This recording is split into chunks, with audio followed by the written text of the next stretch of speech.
नमस्कार, आपका स्वागत है आज के इस वीडियो में। आज के इस वीडियो में हम बात करेंगे स्पर्म काउंट बढ़ाने के सस्ते और सरल तरीकों के बारे में। जी हाँ, हमारा जो स्पर्म है वो किस चीज़ का बना हुआ है? वो बना है प्रोटीन का।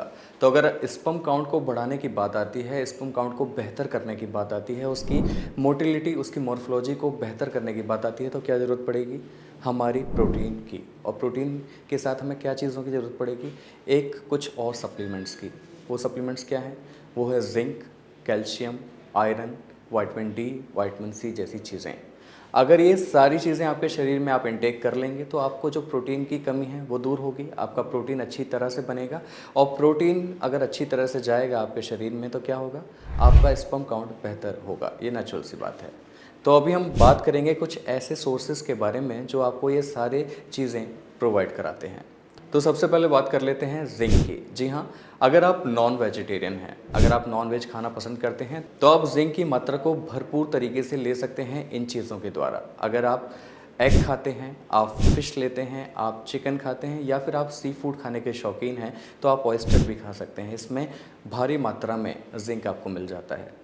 वहीं अगर आप नॉन वेजिटेरियन नहीं हैं तो टेंशन की कोई बात नहीं है, आप वेजिटेरियन होने के साथ भी जिंक का सेवन कर सकते हैं। वो कैसे लेंगे आप? तो वेजिटेरियन लोगों के लिए जिंक जो मिलेगा वो मिलेगा आपको काजू में, बादाम में, मूंगफली में, साथ ही तो जितनी भी हमारी फाइबर रिच डाइट होती हैं, जो मोटे अनाज जिसमें हम बोला जाता है, जैसे कि दालें हो गई, मल्टीग्रेन दलिया हो गया, जितने भी ये स्प्राउट्स हो गए, आपके मूंग हो गया, चना हो गया, ये सारी चीज़ों में आपको फाइबर के साथ में क्या मिलता है? जिंक मिलता है।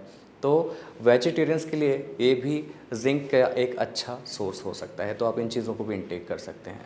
अब बात कर लेते हैं अगली चीज़ यानी कि विटामिन डी की। विटामिन डी आपको कहाँ से मिलता है? ये कुदरती एक सूरज की रोशनी जो हम बोलते हैं सनलाइट, ये ईश्वर ने ऊपर से ही आपको दिया है कि अगर आपको विटामिन डी की कमी है तो आप क्या कीजिए, आप सूरज की रोशनी में सुबह कुछ देर के लिए बैठ जाइए तो आपको ये नेचुरली विटामिन डी प्रोवाइड करा देते हैं। तो ये बहुत अच्छा सोर्स है विटामिन डी के लिए। अब बात कर लेते हैं विटामिन सी की। तो विटामिन सी आपको कहाँ से मिलेगा? जितने भी सिट्रस फ्रूट होते हैं यानी कि जितने भी खट्टे फल होते हैं उसमें विटामिन सी भरपूर मात्रा में पाया जाता है। तो इसमें आपको क्या करना है? इसमें आप ले सकते हैं मौसमी, संतरा, चकोतरा, नींबू और आप आंवले का भी सेवन कर सकते हैं। इसमें भरपूर मात्रा में विटामिन सी मौजूद होता है जो आपके स्पर्म की क्वालिटी के लिहाज से बेहतर सोर्स है। अभी हमने बात कर ली जिंक की, विटामिन डी की और विटामिन सी की। अब बात कर लेते हैं अगले सोर्स यानी कि कैल्शियम की। कैल्शियम आपको कहाँ से मिलेगा? कैल्शियम आपको मिलता है डेयरी प्रोडक्ट से, यानी कि आप दूध ले सकते हैं, आप दूध से बना पनीर ले सकते हैं, आप दही ले सकते हैं। इन सारी चीज़ों में आपको कैल्शियम अच्छी मात्रा में मिल जाता है। तो ये हो गया कैल्शियम का सोर्स।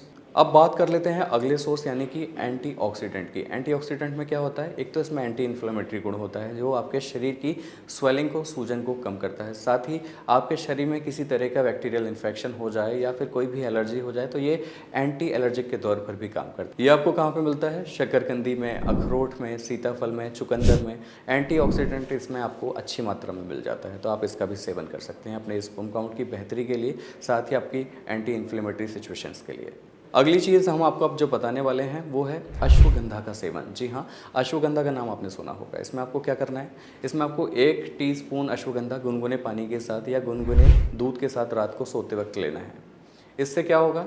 इससे आपका जो कॉर्टिसोल हार्मोन जो हमारे शरीर में होता है, जो हमें स्ट्रेस देता है, तनाव देता है, ये उसको कम करता है और आपके टेस्टोस्टेरोन लेवल को अप करता है।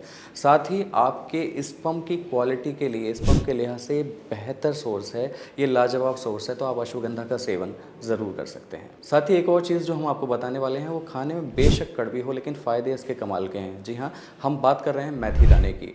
अगर आप मेथी दाने का सेवन करते हैं, आपको करना कुछ नहीं है, बस आपको 1 चम्मच मेथी दाने को रात को भिगो देना है और सुबह उठकर इसको चबाकर खा लेना है। अगर आप इसको खा लेते हैं तो ये भी आपके स्पर्म की क्वालिटी के लिए एक बहुत अच्छा सोर्स और लाजवाब सोर्स माना जा सकता है। साथ ही शरीर में पानी की कमी बिल्कुल ना होने दें, पानी काफ़ी पिएं, 7 से 8 गिलास नियमित तौर पर पानी पिएं। ये आपके डाइजेशन को बेहतर करेगा, आपकी स्पर्म की मोटिलिटी, मॉर्फोलॉजी के लिहाज से भी ये एक बेहतर सोर्स हो सकता है। तो ये जो सारे उपाय हमने आपको बताए ये काफ़ी सरल हैं, काफ़ी सहज हैं और काफ़ी आराम से आप इनको अपने घर में कर सकते हैं और ये आपको काफ़ी एक्सपेंसिव भी नहीं पड़ेंगे। तो अगर आप इन चीज़ों को करते हैं तो डेफिनेटली आपके स्पर्म का काउंट बढ़ेगा, आपकी स्पर्म की मोटिलिटी, मॉर्फोलॉजी पर इसका बेहतर असर आपको देखने को मिलेगा। अगर आपको लगता है कि आपके इस विषय पर और भी कोई प्रश्न है, सवाल हैं, तो आप हमें कमेंट बॉक्स के ज़रिए अपने सवालों को, अपने प्रश्नों को पूछ सकते हैं। साथ ही अगर आपको लगता है कि आप स्पर्म काउंट के रिगार्डिंग आपकी कोई क्वेरी है, आप कोई ट्रीटमेंट लेना चाहते हैं, तो आप हमारे भारत होम्योपैथी के डॉक्टर्स की टीम से संपर्क भी कर सकते हैं। नंबर्स आपके स्क्रीन पर हैं। मुझे उम्मीद है आज की ये इन्फॉर्मेशन, आज का ये वीडियो आपको पसंद आया होगा। अगर आपको ये वीडियो पसंद आया हो तो आप हमें लाइक, शेयर, सब्सक्राइब, कमेंट करना ना भूलें। आज के लिए बस इतना ही। अगले वीडियो में आपसे फिर होगी मुलाकात। तब तक के लिए नमस्कार।